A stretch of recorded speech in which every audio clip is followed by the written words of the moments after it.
Ladies and gentlemen, welcome back to SAP Chats podcast, where we make corporate discussions fun and engaging. Today we are live from the beautiful land of pyramids in Cairo, Egypt, and with me, two very special and interesting guests from our SAP partner, Phoenix Consulting.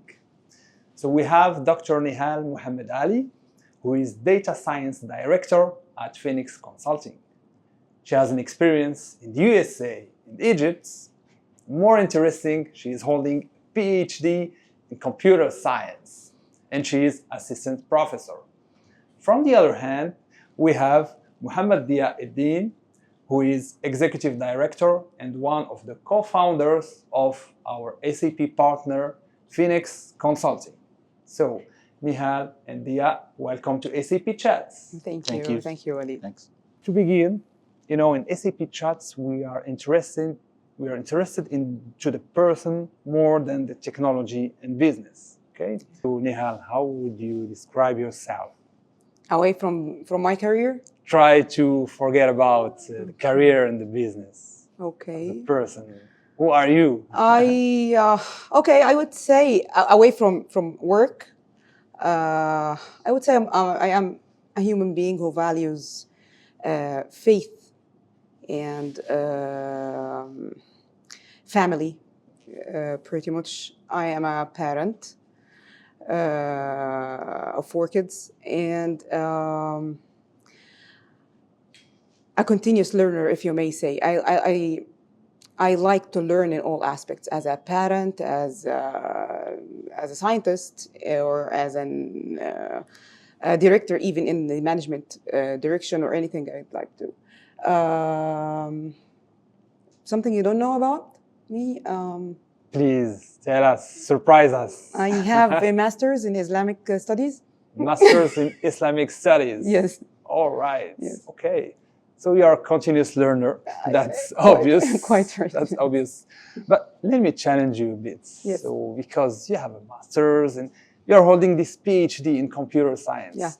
We are in 2026. Yeah. So to be honest, myself, if I want to learn something, I will go on YouTube, watch or hear some podcasts with AI, generative AI. I can learn anything easily. Correct. Our generation can do. The PhD, is it something still relevant in 2026? Okay, that's quite shocking. Actually, that's a very valid question in this era. In 2026, like you just said, we have all the knowledge at your fingertips. If you may say, AI can help you to answer the questions, yes. But as a PhD holder or as a continuous learner, if you may say, or as a continuous learner in any aspect, that doesn't have to be a PhD. You continuously learn and train, and you have master's degree, whatever. I would say you learn how to ask questions, to question the assumptions, to build a solution, to consider the other aspects that the AI does not, like the ethical aspects and the bias in any decision making, and this humane part. Actually, I do see this tangible difference between a PhD holder and a non-PhD holder. Yes. Thank you for this question. That's quite important. Interesting. Yes. So I think I got the point of critical thinking, yes, continuous learning, and the bias as well. So, yes, and this ethical part in solution designing. All right. Yes. Let's say I'm convinced now. Great. So before we deep dive into the business and technology, let's warm up. For our audience, I want them more to know about you. So I've prepared the SAP Chats quiz. Okay. It's just as a reminder for my audience, it's 5 questions. Okay. But there is a rule. So the rule, you can only answer with 1 word or 1 expression. Like probably, I don't know, or very much, whatever, okay? But don't go into the details. Okay. Sure. However, when we're gonna finish the quiz, each of you gonna choose one of the questions. You can come back to the question, and then you can elaborate the question of your choice. Okay. Ready? Cool. SAP Chats quiz, let's go. So question number 1. Let's start with you, Dia. Okay. In your daily life, professional and personal as well, do you use generative AI applications for writing emails? Sometimes. Sometimes. Okay. Yeah. For polishing, yes, sometimes. For polishing. Yes. Okay. PhD holder, huh? Okay. Yes. Great. So, are you afraid from AI's future? Of course. Of course. Okay, let's see the other side. No, not really. No. All right, opposite question, opposite answers. Interesting. Okay. Okay. So to you, I am the AI. You oh, so I like it. So now let's forget about AI a bit. Okay. I'm a tourist now in Okay. Egypt. So you are locals, right? Yes. So how would you convince me as a tourist to come and visit Egypt instead of another country? One word? Word or expression? A couple of words, 2, 3. Captivating. Truly. Captivating. Yes. Okay. Truly. Yeah. Dia, do you have any more convincing than her? I think the people themselves in Egypt. People. Yes. Okay. Captivating and people. Yeah. All right. I shouldn't talk now. You're not allowed. Sorry. That's the Okay, rule. rule violation. Okay. Okay. Now a bit of business. Dia, what differentiates Phoenix Consulting from competition? I think successful delivery. Successful delivery. On time. Yes. All right. Delivery in time. Excellent. Any different advice? Customer first. Always. Customer first. Yes, Okay. always. Delivery, customer first. I like the answers, to be honest. So the last one. If I tell you that in 5 years maximum, all our jobs will disappear, especially what we do, the technology, AI, etc. We're gonna be replaced. The jobs will not exist, and so on. And you have to act now. What will you do, or what will you learn? Which job are you thinking about not to be replaced? So there will be no technology at all? No, technology is here. It will be here, but our jobs will not exist, let's say. Okay. Be new jobs. But, okay, I will help you. Think about some jobs that will still exist because they will not be impacted by technology, I would say. Yes, I think I will try to be a mechanic. Mechanic. Yes. Okay. Oh, that suits you. Truly. You're so good at this. Excellent. Yeah, he's he's a the good boss. candidate. He's the You're boss. going to survive, my friend. Yes, he is the boss when it comes to Really? mechanic. Yes. Okay. What about you? Another PhD? Maybe, but I think I would go in the direction of charity work. Charity work. Yes, yes, helping people, yeah. Interesting. Yeah. Love it. Okay, now we are done with the quiz. Each of you has the opportunity to come back to one of the questions, and then you can elaborate. Let me repeat the questions, and then you can choose. Okay. So we'll start with you, Dia, okay? The use of generative AI for emails. Are you afraid from AI? How you convinced me to come to Egypt? What differentiates Phoenix? And the jobs. So which job would you do if the tech will replace? Okay, I think the one for the AI. The AI. I'm afraid of AI. You said you are afraid, or? Yes, I'm afraid. You said you're afraid of AI. Yes. Please explain. Okay, I'll tell you something. The AI now is living with us. It knows what we are doing. So I think it inherits our habits, okay? And at one day, it can replace us, okay? I think you can have a phone call that telling you it's Dia is calling, and you'll find my voice, but it's not me. True. Okay. True. It's happening now, by the way. Yeah. It happened a lot. It's already Yes. the case. Yeah. This is one of the cases. So that's the main point. That's why Yes. you are afraid from. Of course. So you're not afraid from being replaced, but you're afraid from AI taking the control. And, Yes, from taking the control. all right. Interesting. So Nihal, other one or? Not I the think, same? I actually, I would like to recap on this question. Same one. So Yes, the try same to one. counter him because he had the different advice, Yes, right? I did. For me, as Nihal, I'm not scared of AI or being replaced. My main concern is how people are actually using AI. This, especially the upcoming generations. This is quite scary, if we may say.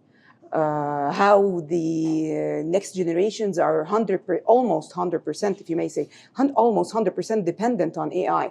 These people, if the AI disappeared, if hypothetically, which is going to come someday, in a way or another, we are gone.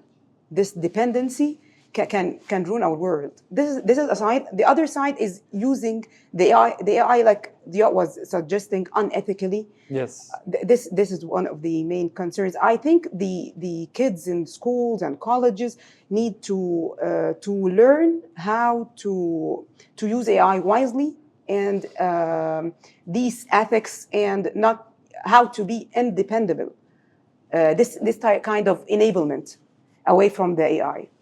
Exactly. Yes. I got your point. So we can just keep using, but try to not to delegate everything. Because Yes, you have this enablement. if you delegate everything, do it then on your own. as Dia said, so AI knows everything about me. Yeah. It can Yes. answer on my behalf and so. Yes. So, yeah. Yes.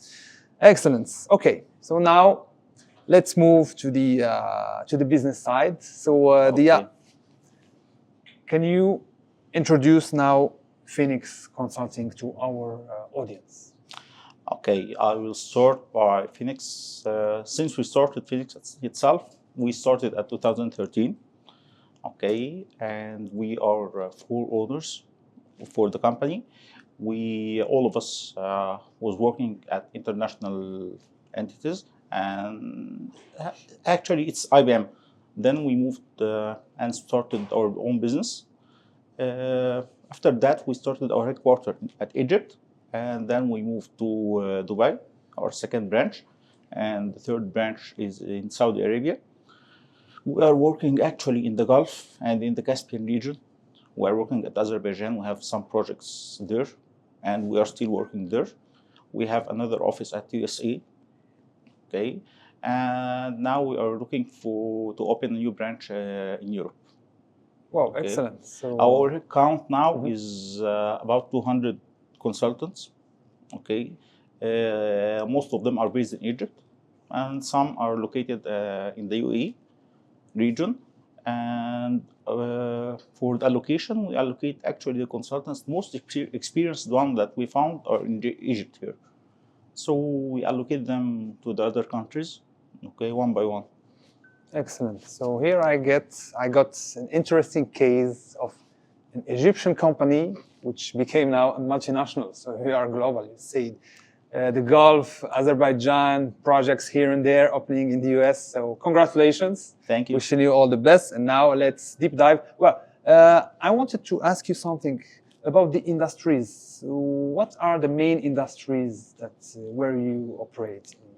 Okay, for the industries, for the customers themselves, we work with all industries, especially for oil and gas, manufacturing, defense. We have several projects in defense in the Gulf region and in Egypt. We are specialized also, and we have some projects for retail. We have a lot of projects in real estate industry, okay, construction projects. So I can say that we work in all fields. Okay. Interesting. All right, good. So if we are here today shooting this podcast, this is because Phoenix Consulting participated in the so-called Hack to Build competition, and they made it. They have created the product which is today published at our store, the SAP Store. So now let's deep dive into this discussion. So you recently published this application called the Phoenix OCR, right? So let's start with you, Nihal. So I know it all started in the participation into the Hack to Build, and today it has been published. Yeah. So first step, could you let us know about your experience in the Hack to Build for people who don't know this competition and this concept? What happened there? What did you? Okay. Hack to Build was a very special experience for me, myself, personally, and for my team, and for Phoenix. We used to have our own product, the OCR product, as a standalone product for Phoenix. Okay, then we were invited, or it came to our knowledge about the Hack to Build competition. We enrolled. Actually the team in SAP were so encouraging. We had many workshops for discussing the product, and we enrolled. Alhamdulillah, we were shortlisted in the top 10 teams, top 10 products. And having this competition opened a roadmap towards a new decision of having our products as Phoenix published on BTP or on SAP Store. We actually you may say we have redeveloped our application on the CAP for SAP. And this has opened a new, like a sub-use case of the main use case of integrating our product with SAP system that was truly interesting and was enriching our product. Yes, after publishing. Interesting. Well, congrats for being in the top 10, first of all. Thank you.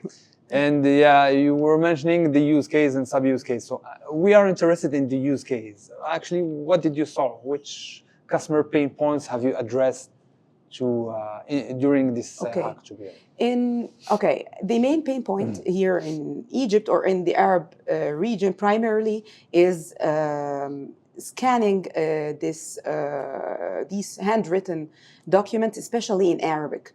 There are many OCR products in the market. The significance of this product is first this Arabic handwriting challenge. It can read even the details within a stamp on an invoice.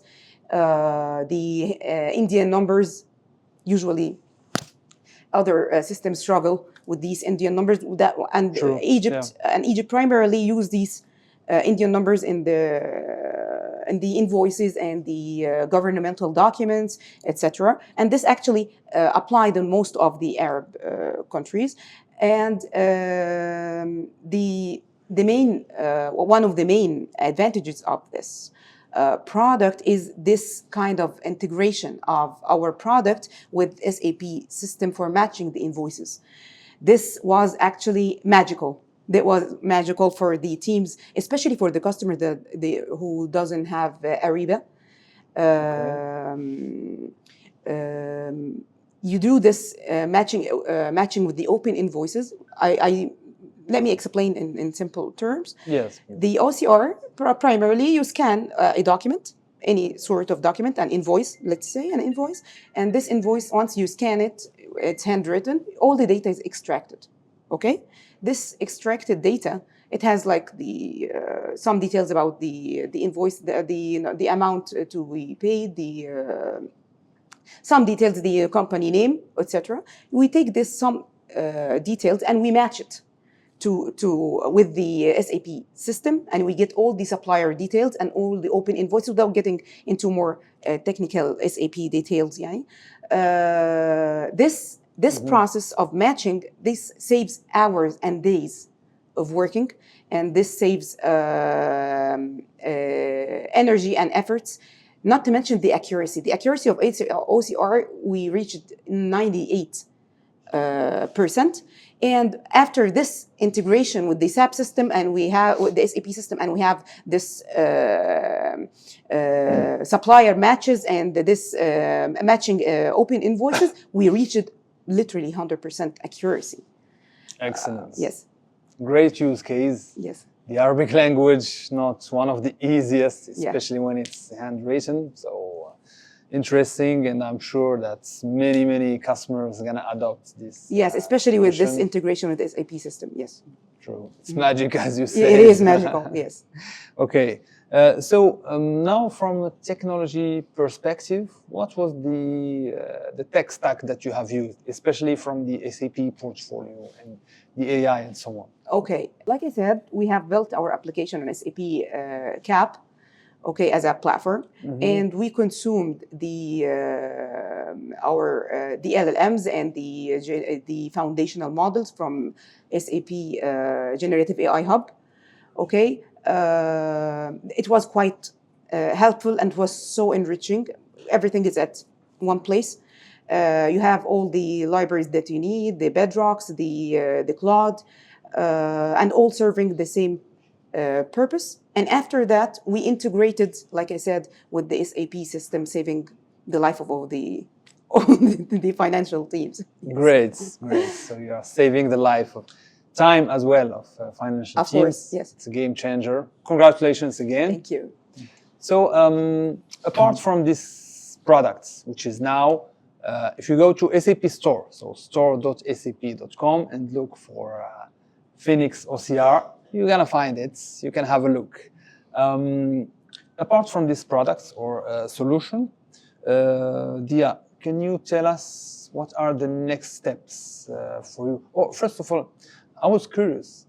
SAP Store, I mean, why did you publish it in SAP Store? I mean, you have your own customers and so on, so you can implement it. That's why SAP Store. Okay, I will tell you something. What makes you recognized? It's being different. Okay, that's what we are looking for. We are looking to be different. So we are not only working with our customers for SAP implementations. Now we are system integrators. Okay, we have several partners, not only SAP. So we are advanced tier partner for AWS. We are a partner with Huawei. We are also partners with Boomi. On several other industries and other partners for the cloud solutions like Microsoft Azure and for other solutions. So this is a part of our goals and this is our target, to be different. So we are looking to be different, and that's why we started building our own applications. It's not the only one. We have other applications, but it's still in the development stage, and it will be published soon, inshallah. So currently, this is the first one. It was just testing, and it was a start. And according to that, we will start building our own application. And this is one of our goals, to be a big build partner for SAP. Excellent. I would like to remind to my audience. So being a build partner or PE build partnership is something different than, let's say, the partnership we used to know, because now they are building applications and they can publish on SAP Store and they can sell everywhere in the world, because now Phoenix now is not only based in Egypt, they are in the Middle East, they are in UAE, Saudi Arabia, and USA, so they can sell everywhere. This is a great decision to publish in SAP Store. And you have mentioned that you are working and have other applications, so maybe Nihal, can you let us know about what's coming next? Okay. Okay, it's not published yet. We're still in the testing and implementation phase. We are actually participating in the upcoming hack to build, inshallah.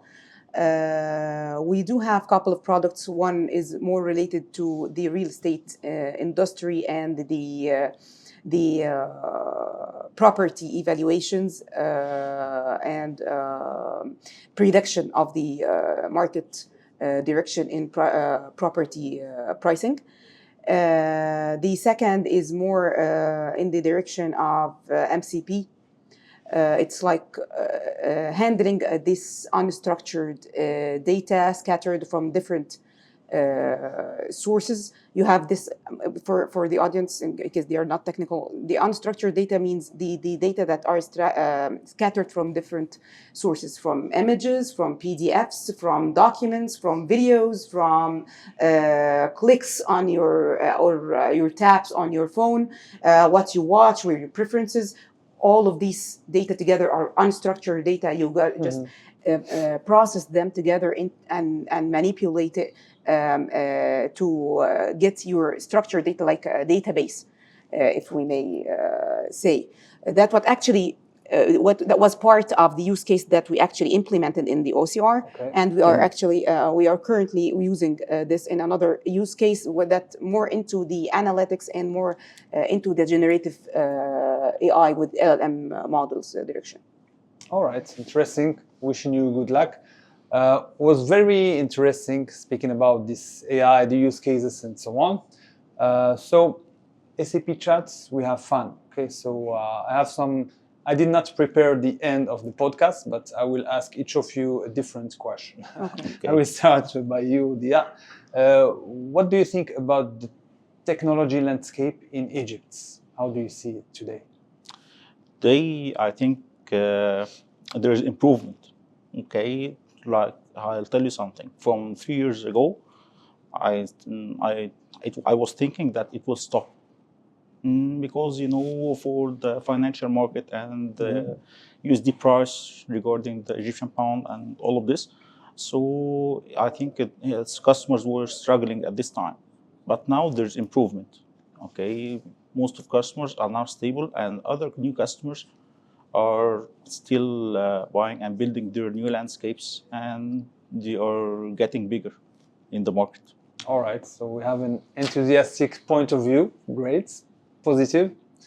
Different one to you, Nihal. What would be your advice to the upcoming generations, to the youth, or let's say people who are now in the university, almost finished their degrees, and so what would you advise them? Okay, that's quite deep. Given the current situation, we spoke about AI and all of these things, so given advice, an unexpected one, so we can close on this.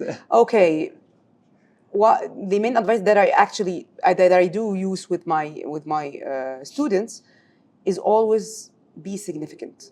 Always be significant wherever you are working or wherever your position is. Just be no matter how small your position within a big corporate, just be significant. Be significant by extra knowledge, by paying more attention to the details, by paying attention to the customer interest.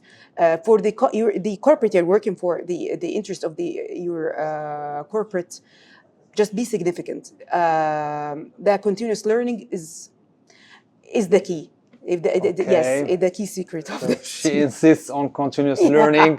No doubt, no choice. Yes. Excellent. Yes. Okay, I like it. So thank you very much, Nihal and Dia. It was a nice episode, and I'm convinced that our audience from Egypt and from all over the world will like it and will learn a lot from it. So thank you very much. Thank you. Thank you. Thank you. Thank you, Ali. Thank you. Thank you for your time.